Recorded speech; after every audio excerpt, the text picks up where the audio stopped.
Okay, so welcome everyone. A very warm good evening also.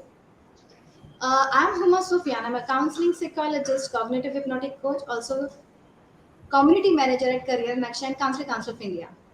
Today we have two eminent clinical psychologists and clinical psychiatry field, Dr. Nikita Rajpalji. She is a psychiatrist from one of the prestigious institute in India, and Dr. Seema Sharma, who is clinical counseling psychologist, founder and director of Young India Psychological Solution. So both of you, welcome to our Career Naksha platform.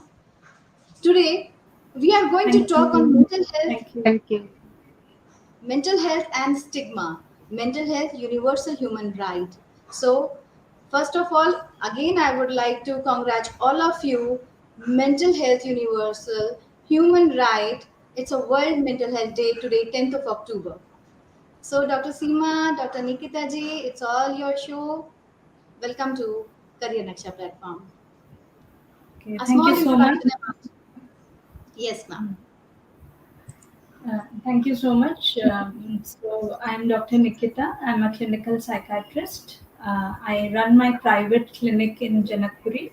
I've done my MD from PGI Chandigarh. So without wasting any more time, I think I should begin our agenda for today. So today being the World Mental Health Day, 10th of October 2023. This year's theme is mental health is a universal human right. है ना? So the theme is apt. We want to make mental health accessible and affordable to all the people world over. So it's an apt theme. But I would be talking about mental health and stigma. Later on, Dr. Seema would be covering about the rights. So mental health and stigma. Starting with a clinical scenario, a 35-year-old man from Bangalore, suffering from schizophrenia, shared his experience as, I feel I am absent-minded and have a poor memory. I'm not able to grasp things clearly, and I feel it is my drawback. I feel stigmatized, people avoid me, and I too avoid people due to poor rapport with them. I feel I'll not perform well. I feel I need help in my job. That is, he was into marketing and cannot deal with it on my own. My younger brother does not respect me, does not talk or listen to me, nor does he feel concerned about me. I was called as a sick man at a social gathering and felt very hurt by it.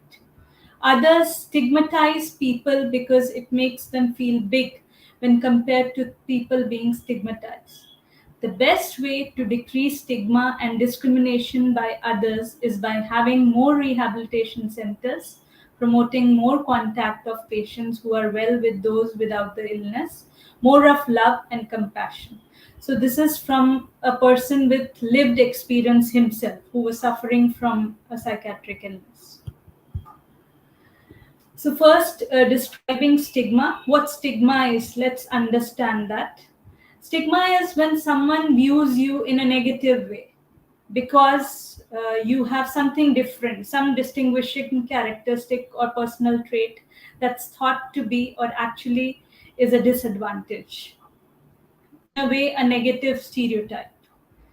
So, a very famous social scientist, Irving Goffman, one of the most distinguished social scientists in the 20th century, he described stigma as an attribute that is deeply discrediting and which reduces the bearer to a tainted, discounted one.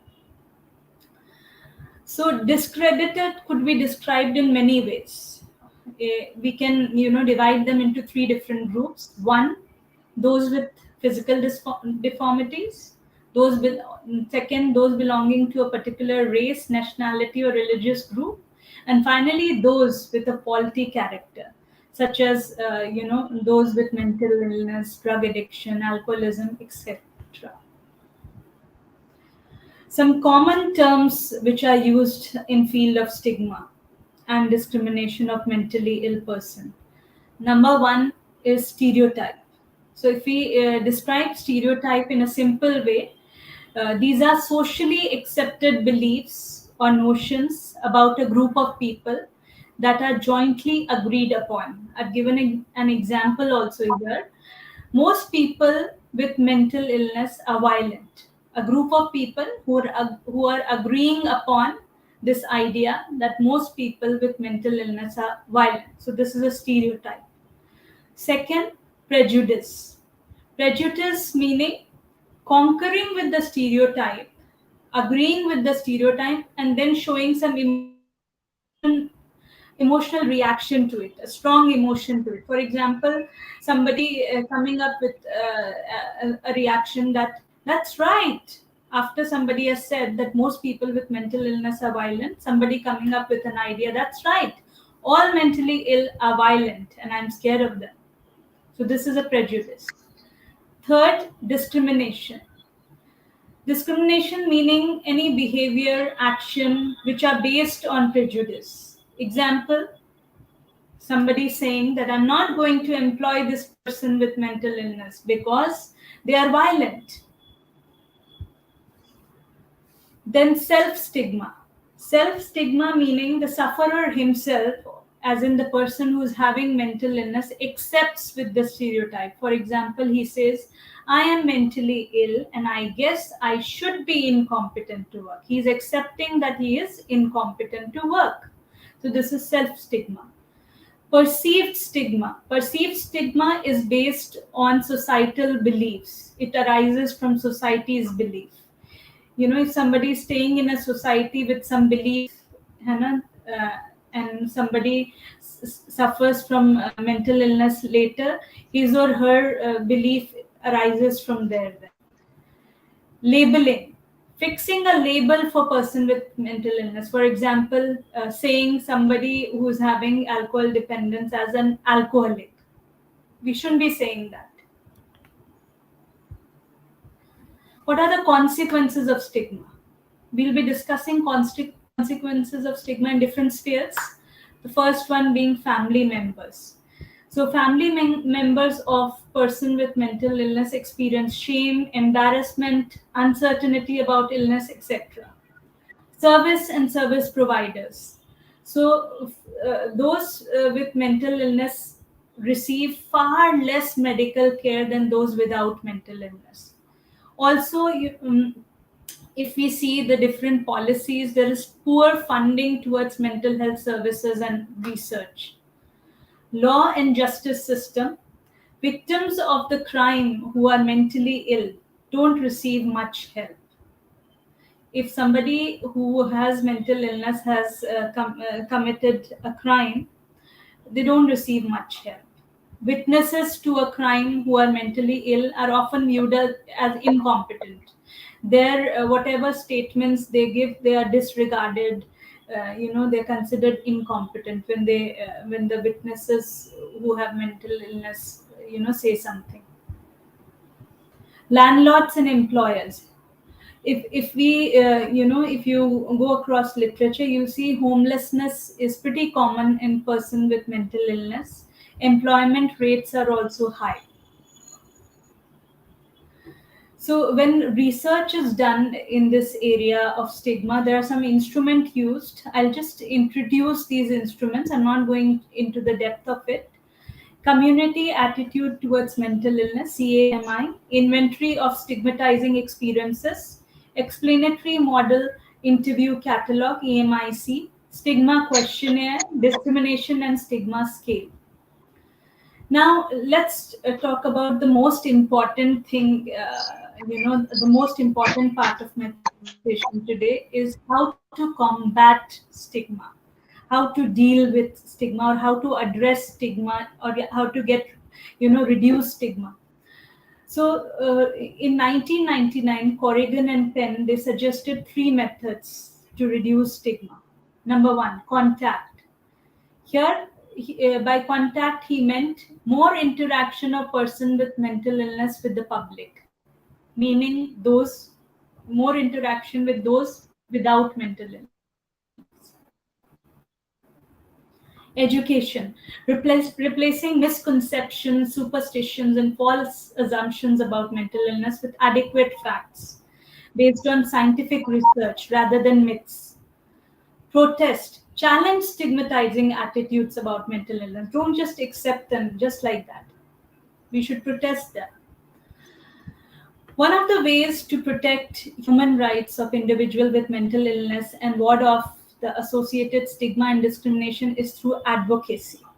So WHO defines mental health advocacy as various actions which are aimed at changing the major structural and attitudinal barriers to achieving positive mental health outcomes in population. So here we are talking about changing the structural and attitudinal barriers. Structural meaning structural the system, the delivery care system. Attitudinal meaning the attitude of the people, others.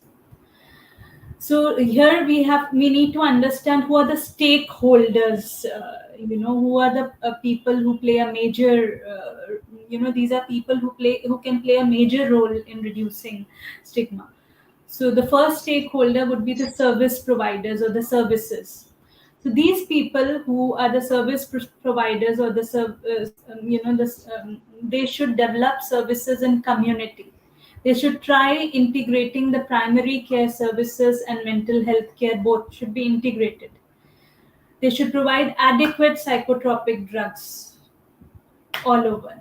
There should be regular monitoring of structural discrimination in the areas of service delivery. Second stakeholder would be person with mental illness himself, that is a consumer. They should be speaking, if we talk about the person with mental illness as a consumer, about them, they can play a role by speaking openly about their experiences of discrimination in the media and society. Third, families. Families, they need to understand the nature of illness and the treatment better. They need to join hands with other families to form local groups. There should be local, regular monitoring of discrimination in the media and society. Mental health professionals, how can they play a role? They should be using diagnostic labels carefully while they are communicating the diagnosis to other professionals. They should be using psychotropic drugs carefully to prevent unwanted side effects. They should be they should be closely examining their own prejudices and attitudes. They should support integration of mental health care with general health services. They should involve in more of anti-stigma research. Administrators and planners. These people can help by launching regular mental health education campaigns through mass media, encouraging joint participation of other stakeholders, which we talked about. They should be responding to the demands of the consumers and their families. They should be involving in decision-making process, enacting appropriate laws, and they should also be periodically reviewing them. They should support more of mental health initiatives of voluntary organizations. Now, how can voluntary organizations can help? They can help by providing public mental health education activities, setting up consumer and family advocacy groups, regular monitoring of discrimination in the media and society. They should involve with media to create awareness. Media. So, media should stop sensationalizing negative events. They should report positive news stories about persons with mental illness. They should create awareness programs about mental illnesses. They should portray accurate information which is backed by scientific facts rather than myths. So there are some recommendations which are given by the Lancet Commission on Ending Stigma and Discrimination in Mental Health. This recommendation came around October 2022 last year. So what they say, what are their recommendations? How can we reduce stigma? First, the employers, what they can do. The employers should promote full access to educational opportunities. They should allow more work participation and return to work programs for people with mental illness. what policymakers should do according to this report. Governments should to implement specific policies, and international organizations to issue guidance that aim to reduce and eventually eliminate stigma.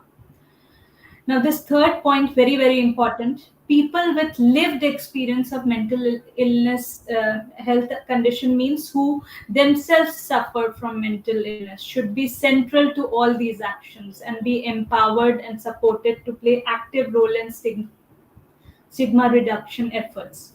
So these people should participate more in stigma reduction efforts. All media organizations should remove stigmatizing content and issue policy statements and action plans on how they will actively promote mental health and consistently contribute to reduction of stigma and discrimination. Health and social care staff. All pre-qualifying courses should include mandatory training sessions on the needs and rights of people with mental health condition, which should be co-delivered by people with such conditions. So these are the recommendations given by the Lancet Commission. So this is again a picture showing all these recommendations, which I described in the previous slide. So there were some key findings. I want to just summarize some key findings from this Lancet Commission. The first one, the consequences of stigma violates basic human rights. Example, what does it do? Stigma. They have people with mental illness tend to have unemployment. They reduce job and educational opportunities and reduce access to healthcare, including mental health care. Stigma can be reduced through social contact between people who do and who do not have lived experience of mental health condition. So we need to have, there should be a social contact between people who have mental illness and who don't. Until and unless that doesn't happen, people, we can't reduce stigma. People with lived experience of mental health condition should be empowered and supported to play active role in stigma reduction efforts. So their participation, the participation of people with lived experience of mental health condition, as in who themselves are having mental health condition, is very, very important. So finally, I want to end my session saying we should all stand up against stigma, because there is no health without mental health. Thank you.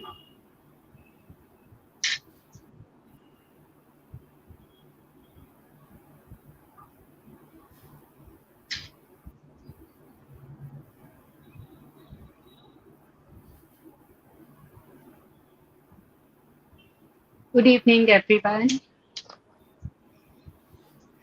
After listening a wonderful findings from Dr. Nikita, I'm myself, Dr. Seema Sharma, founder and director, Young India Psychological Solutions, is going to present and talk about the mental health issues. Like today, in association with Career Naksha and CCI, we are observing World Mental Health Day. Mental health is a universal human right. Our minds, our right. We will just talk a little more about the theme. So this year's theme, Our Mind, Our Rights, call for actions to improve knowledge, raise awareness, and drive actions that promote and protect everyone's mental health as a universal human right. It's an opportunity for all mental health practitioners, policymakers, community leaders, and politicians to be aware of mental health issues in the respective communities, and also we can bring people together from diverse communities to fight against stigmas and discriminations. Every human being is born with inherent dignity and worth. This dignity extends to our mental well-being as well.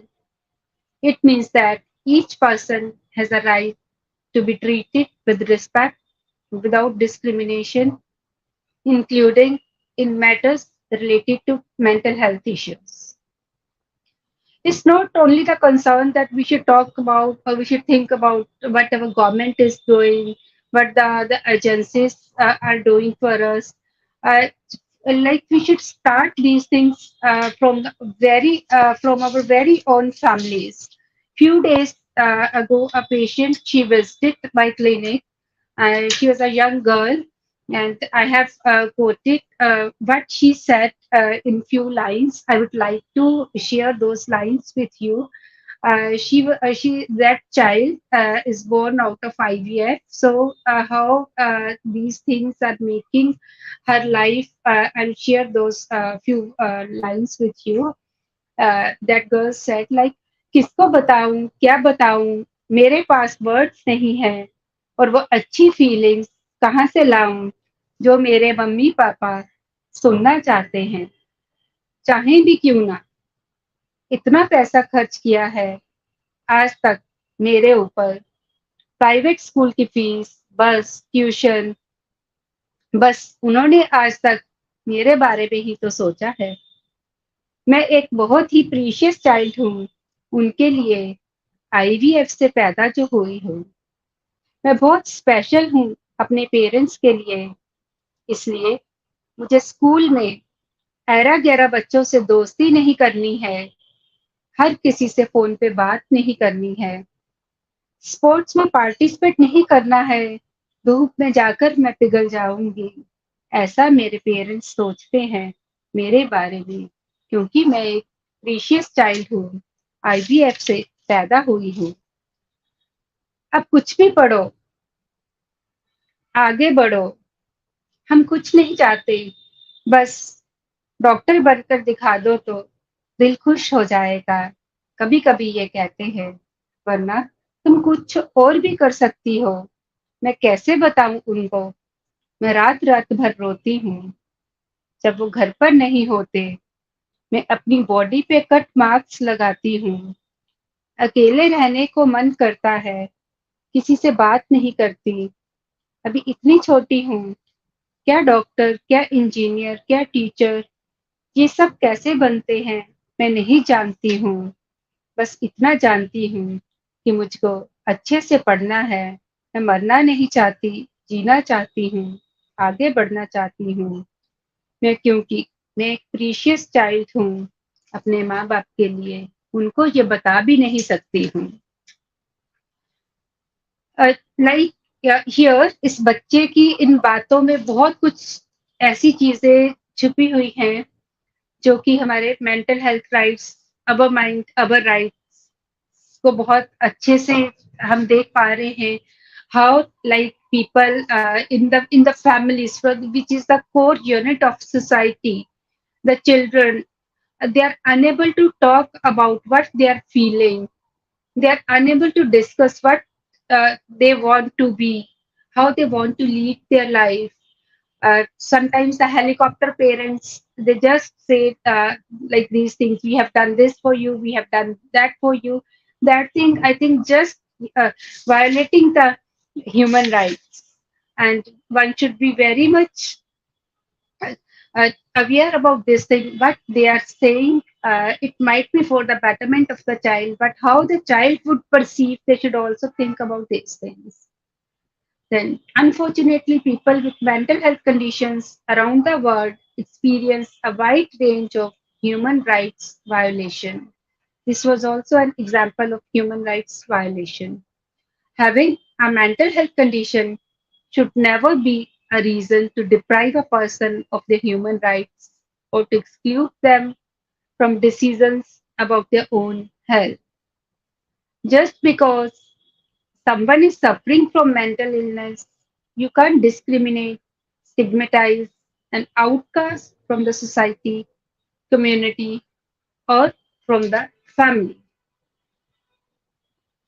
How we can contribute in the upliftment of mental health as a state of well being in which the individual realizes his or her own abilities, can cope with the normal stresses of life, can work productively and fruitfully, and is able to make contribution to his or her community. Uh, Here, I would like to state few more lines said by one another patient, like how deep this pain she was feeling. I would share this thing. I don't know from where and when sorrows have knocked my heart and started living with me. I checked the deep and down corner of my heart and saw an instructional board. Stop trusting people. Don't go to office. Just lie down on your bed, but don't go to sleep. I'm hearing the cracking sounds in my mind. One part of my brain is talking to another and directing me. Do not talk to anyone. Few months back, my daily routines also have said goodbye to me. Taking baths, having proper meals is not a work for me.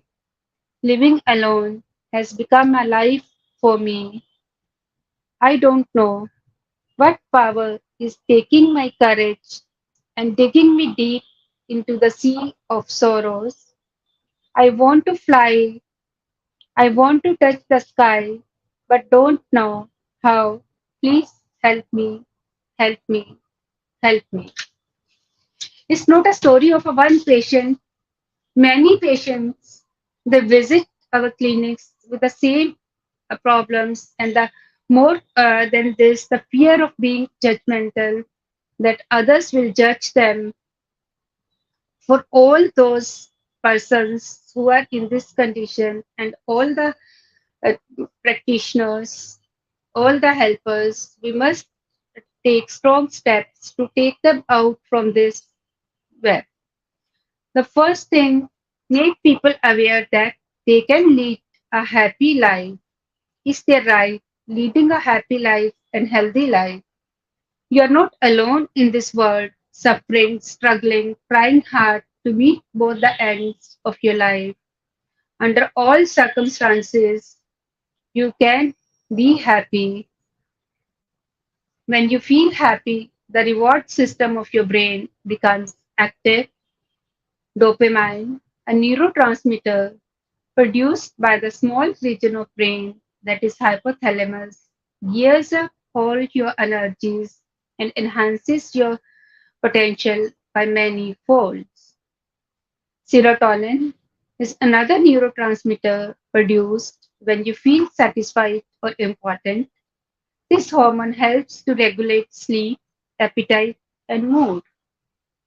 Oxytocin is a hormone produced by the hypothalamus and releases by the pituitary glands that produces the feelings of love and connections. It helps to improve bonding, trust, communication skills, and also helps to manage stress. Endorphins are also an important hormones that produces positive feelings when you do something you enjoy, like having an ice cream, exercising, laughing. They relieve pain and induce pleasures. It's your mind, it's your life. You can say our mind, our rights, and ultimately leading a happy life is our right. Number two, you can practice mindfulness techniques. People can practice mindfulness techniques on their own or with their therapist. They can join yoga classes, or their therapist would definitely help them to practice mindfulness. This mindfulness just created a positive hormones and enhances one's hopes. Generally, when one is suffering from mental illness, the first thing they loses their hope. This mindfulness helps them to bring their hope back and come and also helps them to bring their life on track. An example of mindfulness, I can give here a small example. Like all the participants who are here with us, you can also practice this thing. Please close your eyes for a 30 seconds, chant Om 2 to 3 times, and then go deep, more deep in the depth of your heart and say that I can find something good in every day and allow it to make me smile no matters what else is going on in your life. That smile will get you through the toughest of days, the darkest of nights, and will show you an inner strength you never know you had. Every day is a special day if you think so. Every moment is memorable if you feel so. Everyone is unique if you see so. Life is beautiful if you live so. Think positive and live happy life. Words are like keys. If you choose them right, they can open any heart and shut any mouth. Overthinking is the biggest cause of our unhappiness. Keep yourself occupied. Keep your mind off things that don't help you. We learn many lessons from life. Some lessons are painful, some are painless, but all are priceless. Again, take 1 to 2 breath, deep breaths, and think that we have the courage to uplift ourselves. We have the courage to keep our mind happy and healthy because our mind is our pride. Then, after doing mindfulness meditation, quietly take some time, be quiet and take some time to do things quietly and observe how your mindfulness level immediately increases when you are in office or you are doing something at school or wherever you are. If you, any anxious thought you are experiencing, be quiet.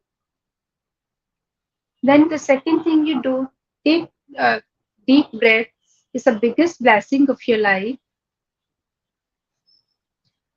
See the small tiny particles around you, which are generally unnoticed. You have the power to convert those tiny particles of fear into your lifeline, that is your breath. Slow, make some moments slow and deliberate, like observing sunrise, touching the grass in the morning, walking, jogging, running, sipping tea, and enjoying your meals. Stop, stop, stop, stop. Whatever is making you heavy, to feel sad, to feel low, take a deep breath and allow your mind, your body to leave behind the baggage of heavy emotions. Introspect five senses of your body and make capable to use them wisely.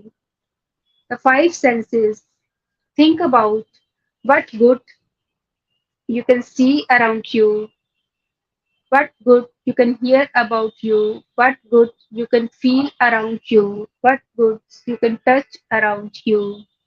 If you are capable of thinking about five good things in respect to each sense, it means all your senses are working perfectly and efficiently, and you have the power to create happiness into your life. Then number three, learn to pay gratitudes. Be grateful for everything you have in your life. At least give 5 times give your gratitude. I'm grateful for. You can think about anything. I'm grateful for, I'm grateful for, and I'm grateful for, and I'm grateful for. When you will start praying your gratitudes, this thing also will increase a positive hormones into your body, and it will take you away from the low moods of depressions and anxieties. Then work on your boundaries. Be aware of what is unacceptable and normalize saying no. Do what is best for you and know that it's not your responsibility to sacrifice yourself for others. N- Whenever you will think about this thing, that you have to keep a positive mental health, because it's your right, our minds, our rights. What government is doing for us, what other organizations are doing for us, let them do. Don't wait for this thing that they will do something for us. They will create some platforms. Only then we will feel happy. First of all, start creating your own platforms. A family should be a unit where one can practice a positive mental health at a biggest level, then your society, then community, then comes the other platforms. Now, if you make this decision within yourself that you can keep yourself happy and healthy, we'll do the affirmations together. You can repeat, all the participants can repeat this with me. Like, mental health is not just an absence of illness, it's the presence of well being, and I embrace both aspects in my life. I understand that mental health goes beyond illness, encompassing my emotional, psychological, and social well being. I celebrate the fact that mental health encompasses happiness, self esteem, and a positive outlook on life. At the end, then we can say that mental health is a universal human right over minds, our rights. Thank you. Now I'm inviting Stuti Sharma for a minute. Stuti, please come and say something about this event.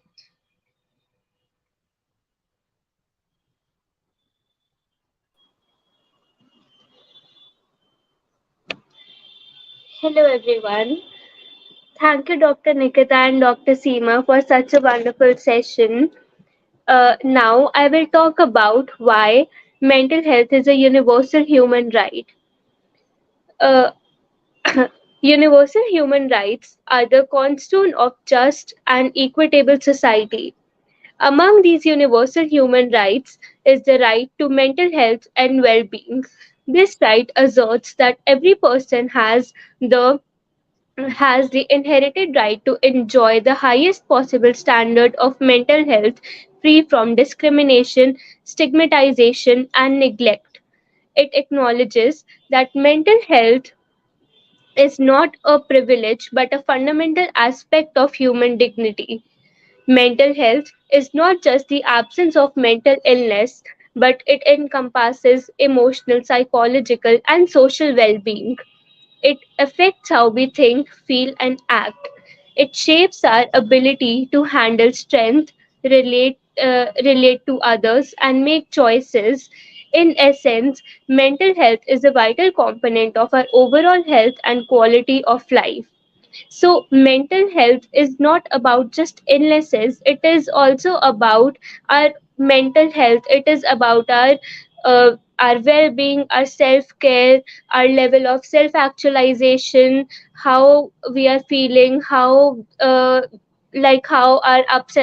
we feel during different ups and downs of life. It is not just about the illness but the overall mental health, and having the best possible standard of our mental health is our universal human right. Thank you very much. Thank you, Stuti. Now, Shalja would say something about the event. Shalja, please come.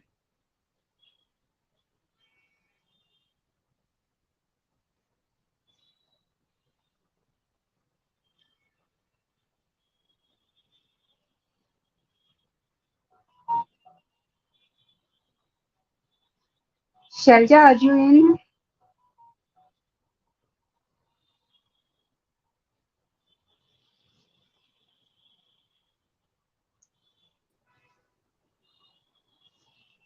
Shelja, can you hear us? Yes, ma'am. Am I audible? Yes. Yes, ma'am. So, a very good evening to everyone present, and a very happy World Mental Health Day to each one of you. I hope you all are doing well and your mental health is at its peak. And even if not, I hope you feel better soon and know that it's okay to not be okay. My name is Shelza Gupta, and I'm currently pursuing MA Clinical Psychology at MIT University and also doing a clinical internship at Young Indian Psychological Solutions under Dr. Seema Sharma ma'am as my guide. So I wanted to present a small poem in regard of mental health. So here it goes. अब हवा चल रही है. याद है गर्मियों की वो धूप जब बालकनी में बैठकर धूप सेका करते थे. अब हवा चल रही है. याद है सर्दियों में जब कंबल में छिप जाया करते थे. अब हवा चल रही है. हवा जिम्मेदारियों की, हवा बढ़प्पन की, हवा बचपन के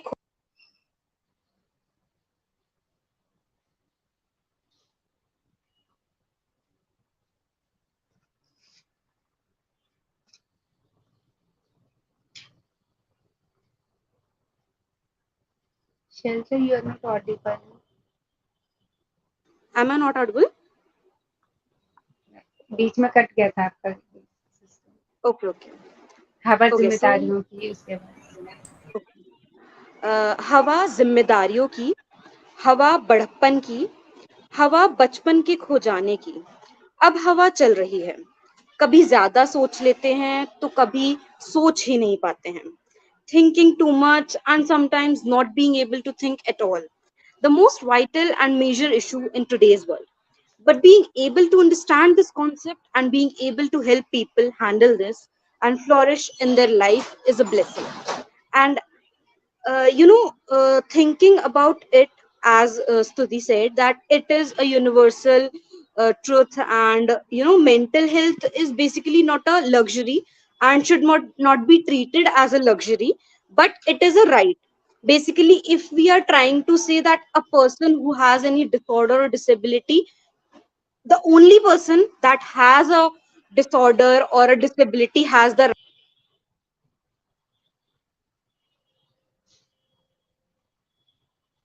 Shelja, you are not audible. Ma'am, now am I? Yes. Yeah. So I was saying that mental health should not be a luxury, and it should be, right. And it is a right because every human in our society, every person on this earth needs mental health and a healthy mental health.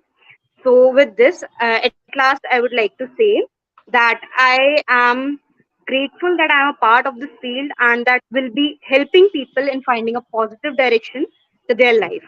Really grateful to Dr. Seema Sharma ma'am for this great opportunity. Thank you very much. And I hope you all have a great evening ahead. Thank you, Shelja. Yes, that's all for today.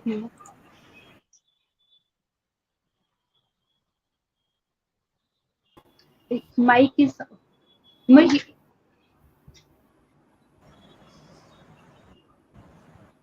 Okay. Thank you all for your precious time and precious words about the World Mental Health Day. But yes, a small message to everyone: mental health is as basic as you are, as we are, as a human being. Like we are humans. First of all, if we are not happy, if we are not self-aware, if we are living our life full, then what is the use of giving our life everything? So mental health, yes, it's our human right. चाहे वो कोई भी individual हो, वो किसी भी race से हो, किसी भी कास्ट से हो, किसी भी सोसाइटी से हो, तो पहला उसका हक उसका अपना है कि वो खुशी से जी सके. And we mental health practitioners, yes, हम लोग काउंसलर्स हैं, हम लोग काउंसलिंग साइकोलॉजिस्ट हैं, हम लोग साइकाट्री फील्ड से हैं, हम लोग क्लिनिकल फील्ड से हैं. Yes, why we are here? We are here to help you. This is a message practitioners, psychologists, clinical everyone कि मेंटल हेल्थ हमारा पहला अधिकार है. जब हम खुश हैं तभी हम खुशी दे पाएंगे. अगर हमें अपने आप आगे बढ़ना है, सबसे पहले हमें अपना ह्यूमन को समझना है. और ह्यूमन राइट क्या है कि अगर हमें अपसेट फीलिंग है, इट्स ओके. अगर हम अपने आप को मैनेज, इमोशंस को रेगुलेट नहीं कर पा रहे, जिस तरह डायबिटीज होती है, डिसीजेस हैं, उसमें क्या होता है, स्ट्रेस. बहुत सारे ऐसे डिसीज होते हैं जिनका कोई रीजन नहीं होता, कोई रूट कॉज नहीं होता. उनके लिए सही direction, if you are not getting, if you are not like aware, if you are not educated, just get educated towards the mental health and your physical health. जिस तरह हम जिम्स में जाते हैं, जिस तरह हम अपने आप को परफेक्ट बनाते हैं, उस तरह हमारा पहला अधिकार कि हम अपना माइंड जिम कवर करें. पहले हम खुश रहें. एक मैसेज हम सब की तरफ से, हम सब साइकोलॉजिस्ट की तरफ से पूरे इंसानों के लिए, मतलब एक human, I will include the whole world for this. So thank you Seema ma'am, thank you Nikita ma'am for covering all the areas in your session. So I'm ending this session. Thank you everyone you. for joining us. Thank you. Mental Health Day. Thank you. Thank you. Thank you, Huma, for giving us